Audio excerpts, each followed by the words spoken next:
Witcher 2. A game the contents of which can shortly be described as swords, sinners, scantily clad women and poor optimization.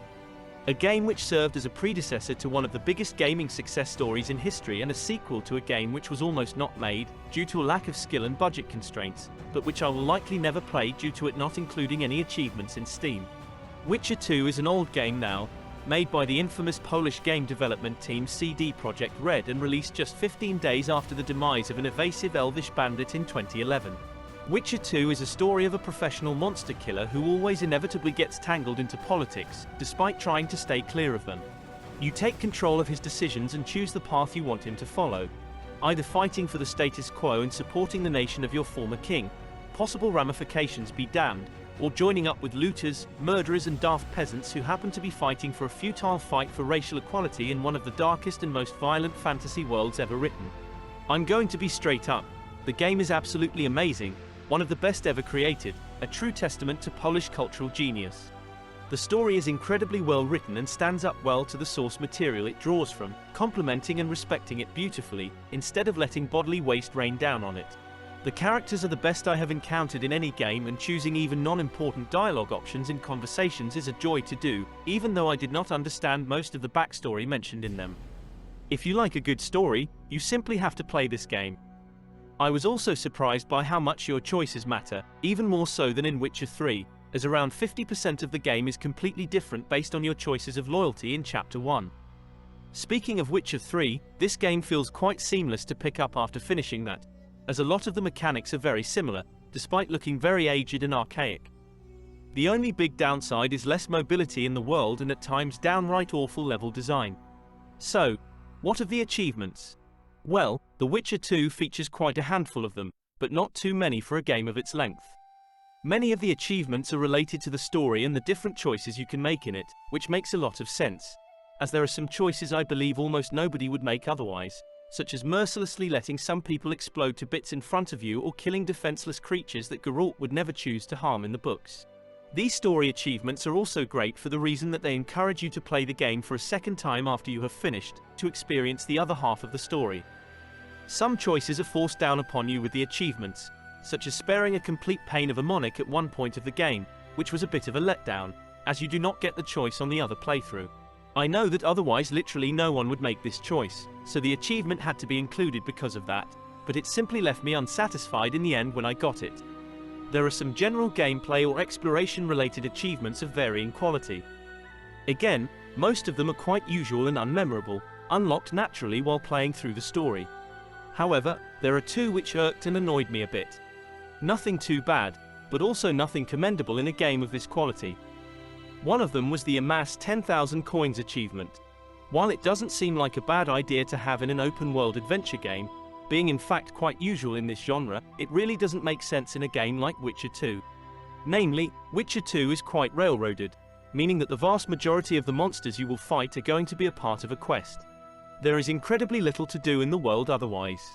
Looting for materials and selling them to goods peddlers is also not a sustainable source of income, as you will need a lot of them for crafting, and the ones that you don't are not found in quantities large enough to constitute a stable income. You also don't get much coin from quests, so in the end, you will have to farm for at least 5,000 of these 10,000 doubloons.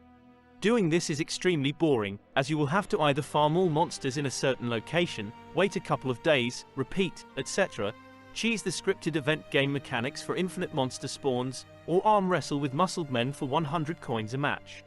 This achievement could certainly have been for 5,000 coins easily. Another gameplay achievement that I really did not like was the Reach Level 35 achievement. The reasons are very similar to the coins one. In my first playthrough, I did literally every side activity I could and I was still a few levels short, and once the game ends, it ends, you cannot go back to level up some more. Therefore, I had to exploit another silly game mechanic to get my experience points. However, on the second playthrough, I reached level 35 without that, so maybe choosing the Eorvith path just naturally yields you much more experience. Had I known that, I would not have chosen to do that farm in my first playthrough. Definitely don't delete your Roach path save before you enter the final quest if you need to come back for the achievement. Another flaw of the game is that it is extremely buggy. I had crashes constantly and also some visual bugs at times. A fix I found for that is to unconnect Steam Cloud saving for your game, find your save games folder, and clean it regularly. Of course, you should make backups of your saves, but do move them away from here, as otherwise, the game will start to crash more and more when you try to save or load a save, eventually rendering the game almost unplayable.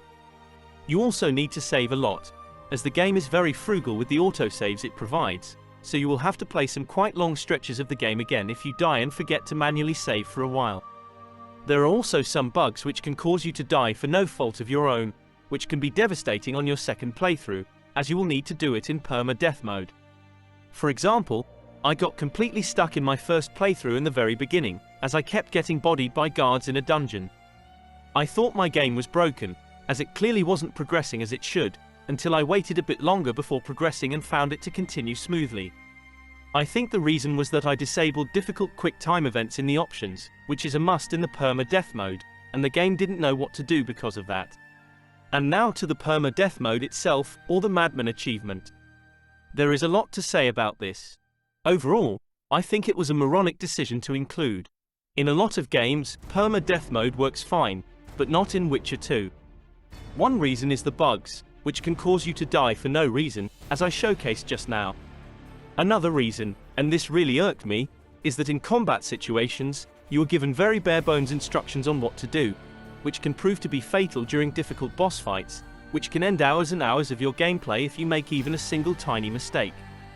One time, I had forgotten that I had to walk up specifically to the left side of the stone ramp while fighting the Karen, your first big boss fight, which caused me to fail. Another death was caused while I had just spawned into the fight in one hit, which came before I could apply Quen, or a protective shield, the most useful tool in your Witcher kit. This was caused by the fact that the game provides no warning whatsoever to many attacks that will kill you in a single hit, even when wearing the best armor available to you. It is simply a bad combat design decision and absolutely unsuitable for a permadeath mode. Having to replay the game up again to this point was an absolute nightmare, as it cannot be significantly sped up, making it a slog. This is also a major reason I find that permadeath just does not work on large story-driven games like this. There is absolutely no reason why you might want to experience the game up to the point of your death again. I know I said that the story is superb, and that is true, but you will not read it twice in a row unless you have the memory of a goldfish in a mental asylum. Permadeath also works on games that have very engaging combat and gameplay, while Witcher 2's combat is repetitive and at times unfair due to my previous point about not enough incoming hit indicators.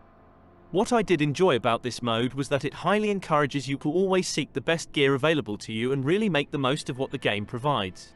The style of the achievement is honestly a bit of a letdown. I do like the idea of achievements looking like coins with interesting pictures on them, but without color, it is incredibly difficult to actually see what is depicted on them. Most of the time, you won't even notice what achievement you unlocked at first glance, as they all look the same. However, I do highly respect the work that went into the pictures. If you squint and look at the engravings on the coins, they look great. As for the names, most of them make sense and are pretty decent overall. There are some references or Easter eggs, which the game itself also has quite a few of, so it makes sense. There is one achievement which I hate because of its name though, and it's the Karen one. A full quote from South Park really feels like a complete tonal mismatch from the otherwise usually serious and grounded game. However, as mentioned before, there are other very obvious references in the game itself, so I will not deduct any score from that. Overall, Witcher 2 has pretty good achievements, apart from 2 grinding ones and 1 absolutely insane achievement. I honestly feel that these 3 could just have been removed from the game and it would have been an easy S tier, achievements-wise. While it is supposed to be a difficult and unforgiving game, really motivating you to prepare for fights just as a real Witcher would, it is simply too unpredictable to warrant a permadeath achievement. It does not take much skill to gain it, just a copious amount of luck. Witcher 2 went down 2 spaces in the ranking due to Madman, while the awfully grinding Terraria fishing achievement only knocked it down 1 place, which I did to really display my disdain for this kind of achievements. Dying to the Karen for a second time truly almost broke me. Well, this is the end of this one. Make sure to like, subscribe and comment on what game I should play next. See you when I see you.